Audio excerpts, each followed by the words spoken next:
Hello and welcome to the JSA studio. I am your host, as always, Nathan, and today we are going to be doing an Ohio State preview and prediction. Let's go ahead and start by previewing the offense. Now, Ohio State's offense is probably the most talented in the country at the receiver position. I shouldn't really say probably, it is the most talented in the country at the receiver position, and it's not particularly close. But your quarterback is somewhat of a question mark. Kyle McCord is the expected starter. You can see the asterisk by his name. That means expected starters. The stuff in brackets are where the player transferred from this past year. Pretty self-explanatory. Just thought I'd bring it up. But Kyle McCord, he's got a good arm. Not very athletic. I think he's probably the least athletic quarterback that Ryan Day has had during his tenure as the Ohio State head coach. But that's not necessarily a huge deal. Neither C.J. Stroud or Justin Fields really used their legs a whole lot. I don't think it's going to be a problem.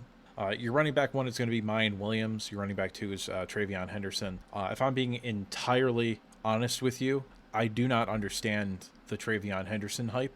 I watch him on film, and yes, he's fast, but that's it. The amount of yards this man leaves on the table is absurd. He's kind of like my former Lions player, DeAndre Swift, because he just refuses to do what he should do and just makes worse and worse decisions running the ball. And he'll do something unexpected and break a big play. But you need to do what you're supposed to do. You need to understand when to go outside of the confines of the offense and when to stay within it. Your offensive line was so good last year. I thought it was the best in the country. And Travion Henderson, when he was healthy, left a ton of yards on the table. Mayan Williams, on the other hand, did not. Mayan Williams is fantastic as a running back. I think he's probably the second best running back in the country this year, in my own personal rankings, heading into the year at least. He's fast enough. He's got good feet. He's powerful. He can break tackles. He's got a little bit of make you miss. He, to me, is the clear all-around better running back than Travion Henderson. And I think the team kind of realized that throughout the year. And I do believe you're going to be seeing a heavy dose of Mayan Williams and Travion Henderson sort of becoming a change of pace back this year.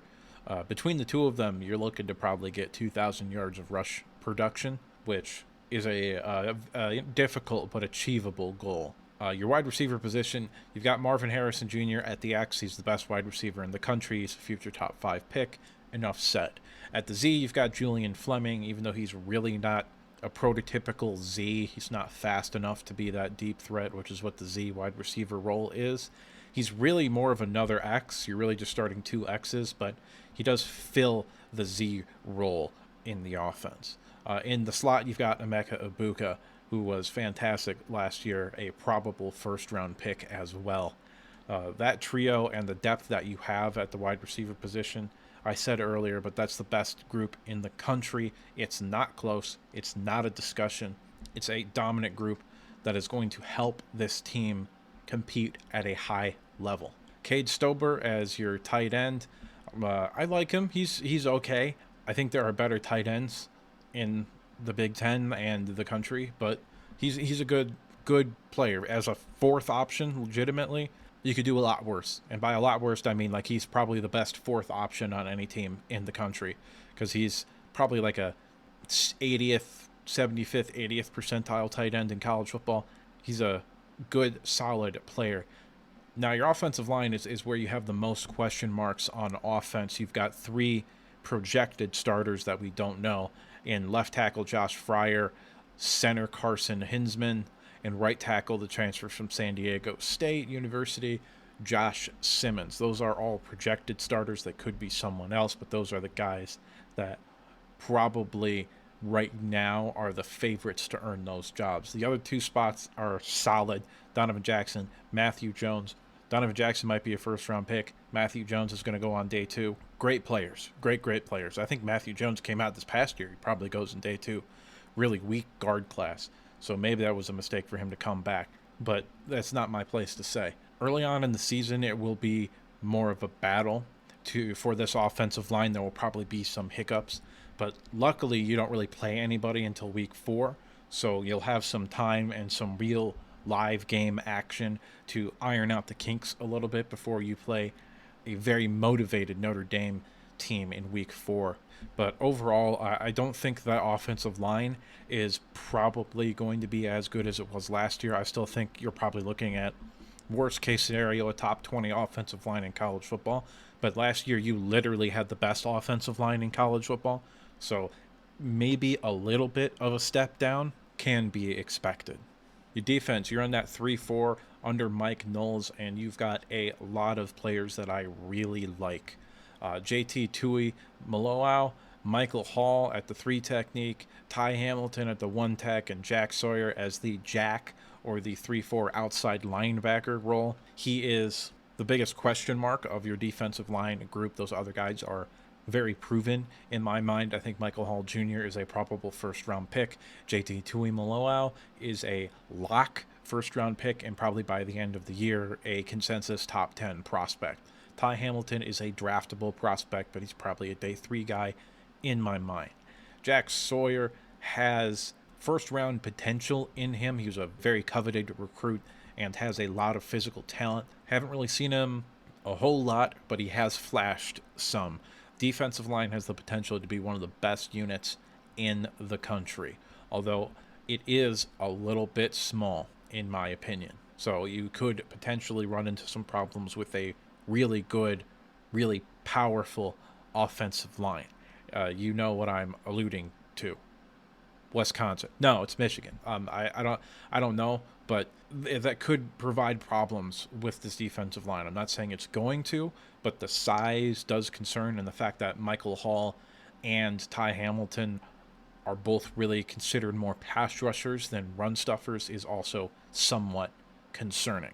Now, your linebackers, you got Tommy Eichenberg and Will Steele at the Mike and the Will position. Now, your linebackers at the Mike, you got Tommy Eichenberg, and at the Will, you've got Steele Chambers. Both of these players are draftable, but Tommy Eichenberg is the best linebacker in college football. He was the best linebacker in football last year. The fact that he didn't win the Dick Butkus Award was a ridiculous oversight. He wasn't even a finalist. He was light years better than Jack Campbell, who won the award, I believe. Eichenberg was my number 1 linebacker in this past year's draft class by a mile. He was the only one that I had a top 40 grade on. And this year he could work his way into potentially linebacker 2 right now. He's probably behind Jeremiah Trotter from Clemson, but I still think he has a really good chance to be a first-round pick at the second half of the first round. Steele Chambers is solid. He's a good player. He fills his role very well. He can play strong side or weak side. Probably in a 3-4 scheme at the next level, could also play on the inside. Good all-around player. Now, your secondary, that's where you start to see a bit of cracks or chinks in the armor. This is definitely your weakest position group in my mind. Denzel Burke is okay. I have no idea how he's getting first-round hype other than, he's 6 foot and relatively athletic. I have no idea how he's getting first-round hype. His play does not warrant that discussion.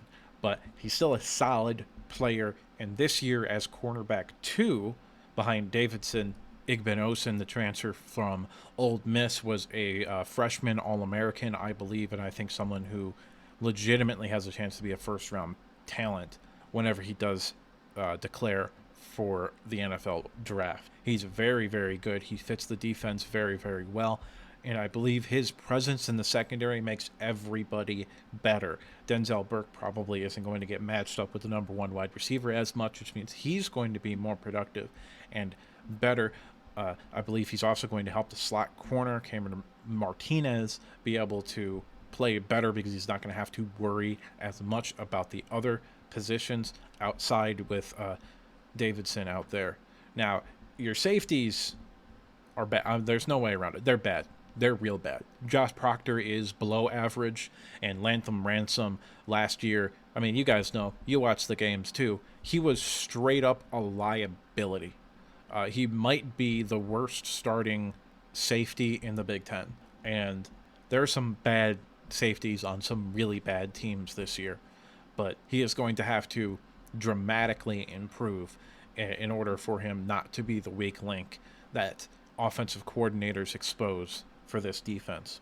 Overall, your dirty little secret last year was that if you weren't getting to the passer, like if you weren't getting consistent pass rush, then your secondary could be exposed. This year, I think your defensive line is going to be as good or potentially better in year 2 under Mike Knowles. I think your linebacking core is fantastic. I think your secondary got better, although there are still positions that could be taken advantage of. And I think this is going to be a better defense than it was last year. So now that we've talked about your offense and your defense, let's go ahead and talk about the schedule. Week 1, you've got Indiana on the road. Then you're home the next 2 weeks versus Youngstown State, Western Kentucky. Go on the road to Notre Dame. Get yourself an early bye week. Home versus Maryland, at Purdue. Then home versus Penn State, at Wisconsin, at Rutgers, versus MSU, versus Minnesota, and versus Michigan. Now, let's go ahead and throw up these 7 W's onto the screen. We're talking about absolute worst case scenario. You're still going to win these 7 games. Your team is too talented. You are the most talented team in the country. Even in a worst case scenario, you are still going to win these 7 games versus Indiana, Youngstown State, Western Kentucky, Maryland, Purdue, Rutgers, and MSU. So you have probably a 5-game season. The biggest test in my mind is at Notre Dame. Notre Dame, I believe, coming off of the loss last year, is going to be very motivated to play you. They are going to think themselves a national title contender with Sam Hartman transferring in as the quarterback, but they don't have what it takes to beat you. They just don't. It's kind of like when you play Penn State, who's the next game we're going to talk about. You just always beat Notre Dame. So I think you're going to beat Notre Dame. Now, Penn State, in my mind, is probably a better team than Notre Dame overall. They're very, very talented. They're probably the second, maybe third most talented team in the Big Ten, but that's probably top 10 in the country in terms of just pure athletic talent. They're very good, but they have one big question mark that is really going to determine if they're going to be a legitimate contender or what they've always been, which is the third best team in the Big Ten. And that's their quarterback, Drew Allar, who was a 5-star recruit. He is someone that I like very much, but this being at home and the fact that ever since they won that one magical game in, 2016 on the blocked punt, they haven't been able to beat you. And you've very clearly been the better team in all of those games and matchups. And I think you're probably going to do the same. When it comes down to it, I don't think James Franklin can beat you. I don't think he's been able to show that he can beat you. So we're going to chalk that one up as a W as well. Next game on the docket, Wisconsin.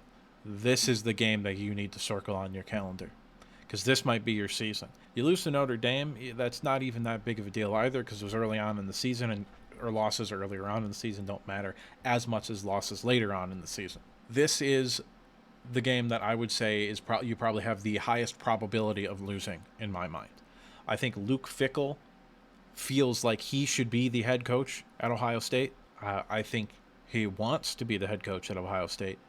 That is his alma mater. He did like playing there and all that. But more importantly than that, I think this is going to be his statement game as a head coach. This is going to be Luke Fickell showing the program and the Wisconsin fans and the kids that are playing for him, we're going to be for real going forward. And because of that, I am going to predict Wisconsin to give you your first L of the season. I think Wisconsin is going to be able to run the ball.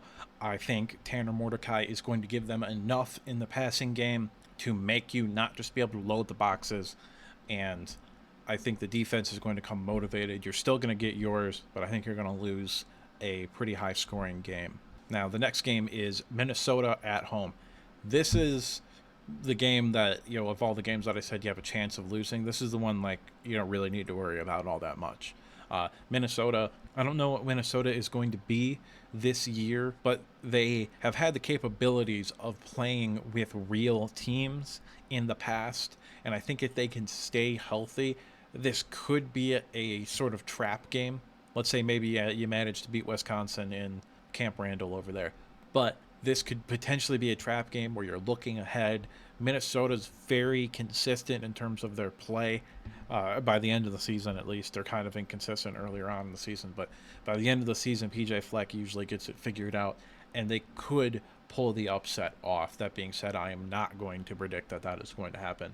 I do think that you're going to beat Minnesota. Now, the big one, the granddaddy of them all. Well, that's the Rose Bowl, but this is sort of the standard that rivalries are held to in college football, whether people want to admit it or not. The 10-Year War was probably the first time that a rivalry between teams took the center stage of like the whole country. So this is the game for a reason. Now, as far as Michigan goes, I think they get better this year, just like I think you get better this year overall, but I am not convinced on their ability to rush the passer, which was their dirty little secret last year, was that their defensive line sucked. Now, Mozzie Smith got taken in the first round, even though he had no business going there, but that defensive line could not rush the passer if their life depended upon it. Another potential weakness is going to be the cornerback position. Now, Will Johnson is a stud, but the other two cornerback spots, Mike Sanderson is somebody who can be taken advantage of with size. The dude's like 5'6" and 120 pounds soaking wet. You can put a big slot in there, and he'll be able to win pretty consistently. And the other corner spot is entirely a question mark. We have no idea who's going to be that other corner across from Will Johnson. It could be that UMass transfer that they just got. It could be somebody else. And what does that mean for this game? Well, when you're thinking about the game, you got to think about the matchups. I think your offensive line is going to be good enough to where there will basically be no pass rush, and I think their secondary is going to be bad enough where it can be exploited. So I think you're going to be able to move the ball. I think you're going to be able to score, and I think you're going to win. Mainly because I think Ryan Day will be coaching for his job. I'm not going to sugarcoat this, but if you lose to Michigan 3 times in a row, you probably shouldn't have a job. Just like me, as a Michigan fan, wanted Jim Harbaugh out after 2017 when he lost to you guys 3 times in a row. I said I want nothing to do with him, and I want him out of the goddamn building. Now, it took him another 4 years to figure it out, but he eventually figured it out. Maybe Ryan Day is going to figure it out. Who knows? But at a big-time program like this, I do not have the patience of losing to rivals. This isn't me being a Michigan fan like, oh, I want him out the window so you can hire some idiot that doesn't know what he's doing. No, I'm applying the same standards to your team that I have applied to my team, because that's what I do. I don't take the rivalry outside of rivalry week. I think you're a loser if you do. Now, are the chances of you finding a better coach than Ryan Day good? No. Are the chances of you finding a coach that can reinvigorate the program and potentially get you going on the quote-unquote right track versus your rivals good? Yes, I do. I think you probably could find a guy that could refocus the program on winning that game and build off of it. Now, that being said, I'm predicting you to win this game, so that discussion is kind of irrelevant. Ryan Day is going to continue to be your head coach. And even if he loses, he's still probably going to be your head coach. Now, on the conference championship game, I am predicting that Wisconsin will win the Big Ten West. So you're going to get an opportunity to avenge your loss, and you're going to win in the rematch, because that's just usually how it goes. So your final prediction is 12-1. You're almost certainly going to make the playoffs with that record and a conference championship, and you have a real chance at winning it all. And that is all that I have for you today. Go ahead and hit that like button if you liked the video. Subscribe if you want to see more content like this. And if you disagreed with me, let me know why in the comment section below. But let's keep it simple. I mean, after all, what do I know? I'm just some asshole.